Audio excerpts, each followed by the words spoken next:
सर्वांनी खाली बसा.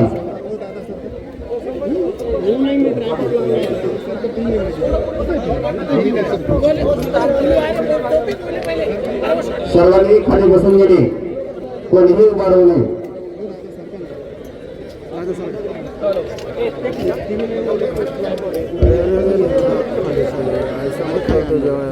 क्या करणार बोलू तुम्ही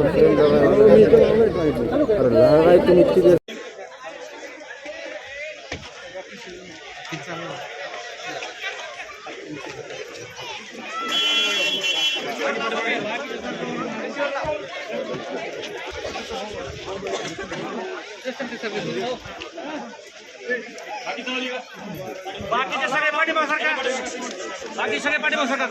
माईक चालू कर. सर सर सर मीडियाला जाऊ दे समोर.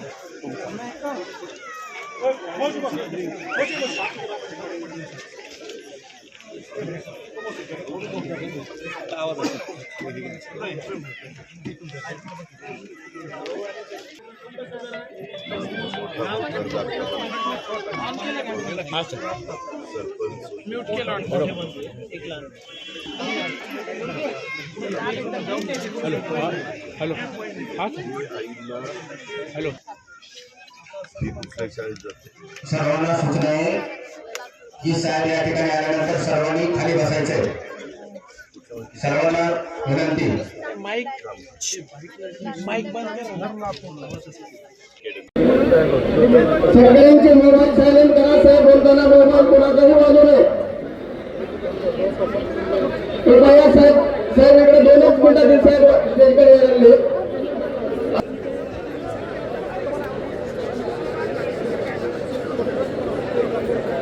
रस्त्यातले बाजूला सरका विनोद विनोद साहेबांना रस्ता द्या.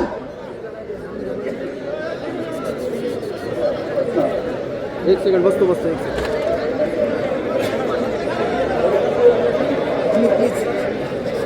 भैया बैठो नीचे बैठो.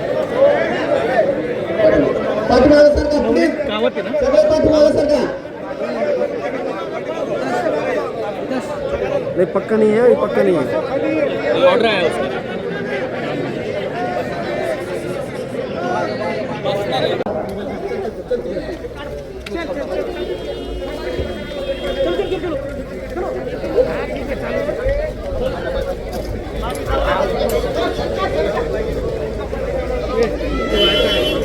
बेस्ट फ्रेम होगा. या भेटीमध्ये नेमकी काय चर्चा झाली आणि काय नेमकं आश्वासन देण्यात आलेलं आहे? माझं सुरुवातीपासून माझ्या भावाची जी हत्या झाली ना त्या दिवशीपासून माझं एकच मागणी आहे, जे ह्या गुन्ह्यामध्ये ह्याच्यामध्ये जे आरोपी आहेत त्या आरोपींना सगळ्यांना अटक करून त्यांना फाशीची शिक्षा द्या. ह्याच्या व्यतिरिक्त मी अजून दुसरा शब्द बोललो नाही. आणि तेच मी अजितदादांना पण बोललो. अजितदादांना पण सगळ्यांना सांगितलं की मी सरकारच्या वतीने इथं आलो आहे तर कुणालाही सोडलं जाणार नाही.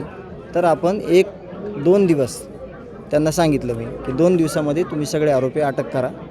जे पुढचं जे काय पवित्र आहे आपला न्याय मागायचा.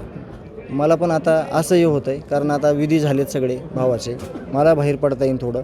आणि मला जर न्याय भेटत नसेल तर मला कुठंतरी बाहेर जाऊन हात पसरावं लागते, मला भीक मागावं लागेल माझ्या न्यायाची. असं मी बोललो. मला त्यांनी आश्वासन दिलं आहे की लवकरात लवकर सगळे आरोपी अटक होतील आणि त्यांना फाशीची शिक्षा होतील. हे तर तुम्हाला सगळ्यांना समोर सांगितलं आहे. असं माझं त्यांचं बोलणं झालं. पण ज्या काही चर्चा होत्या त्याच्यामध्ये तुम्ही सकारात्मक आहात का? त्यातून तुम्ही कसं आहे? विश्वास ठेवावा लागेल ना साहेब. 1-2 एका दिवसानं काय फरक पडणार आहे? 1 दिवस जर ते थांबा म्हणले तर आपण 1 दिवस थांब नाही ना. आपलं थांबूत आपण उद्या 1 दिवस, परवा निर्णय घेऊ आपला. आज 13 दिवस पूर्ण होत आहे. हां 13 झाले. आपण जर बघितलं आपल्या पाठीमाग काही महिला गावाची आक्रोश झालेले आहेत, त्यांचं म्हणणं काय होतं? त्याचं कारण सांगतो तुम्हाला. तो फक्त माझा भाऊ नात्यानं रक्तानं गेला असेल, पण 18 पगड जातीला घेऊन चालणारा माझा भाऊ तो आज ह्याच्यात नाही आहे. तर त्या सगळ्या भगिनी आहेत, कुणी माता आहेत, तर त्यांचा आक्रोश होणारच आहे ना दादा. किती दिवस थांबणार? दुःखात होतो आपण सगळे. 7-13 दिवस लोक येत होते, पाहुणे रावळे येत होते, स्नेही येत होते. कसं तरी दुःख सावरायचा प्रयत्न करत होतो आपण, सर्व करत होतो. पण आज त्या दुःखाची म्हणजे परिसीमा संपलेली आहे. हां आत्तापर्यंत सगळं व्हायला पाहिजे होतं आणि हे करू शकतात. म्हणून तो जो आहे आक्रोश, त्या महिला आहेत ना त्या 12 तास रस्त्यावर बसलेल्या आहेत न्याय मिळण्यासाठी. हे तर एकदम चिल्लर गोष्ट आहे इथं बोलणं. 12 तास रस्ता रोकोमध्ये बसलेल्या आहेत त्या महिला न्याय देण्यासाठी. आणि बघा ना तुम्ही, एवढं मोठं एवढ्या चांगल्या 20 वर्ष गाव चालणाऱ्या माणसाला तुम्ही अशी हत्या केली हां, तर तुम्ही ह्याचा पण विचार करा ना मागचा, की ह्यांचे काय हाल असतील. हे 12 तास बसायलेत, काही पण जीवाच्या आकांतानं आरडाओरड करायलेत.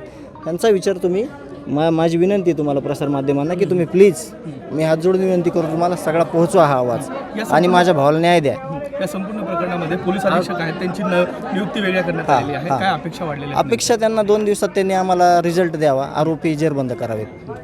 हे जे महिलांचा आक्रोश दिसते हे पुढच्या आंदोलनाचा इशारा आहे का, जर न्याय नाही भेटलं तर? साहजिकच आहे ना हो साहेब, किती दिवस थांबणार तुम्ही? आम्हाला रोज सांगताय आजच्या दिवस, उद्याच्या दिवस. जर त्यांनी मनावर घेतलं खरंच मनातून, तर 100% ते 2 दिवसात होऊ शकतंय. 2 दिवसात त्यांना सगळ्यांना अटक करावं असं मी मागणी करतो.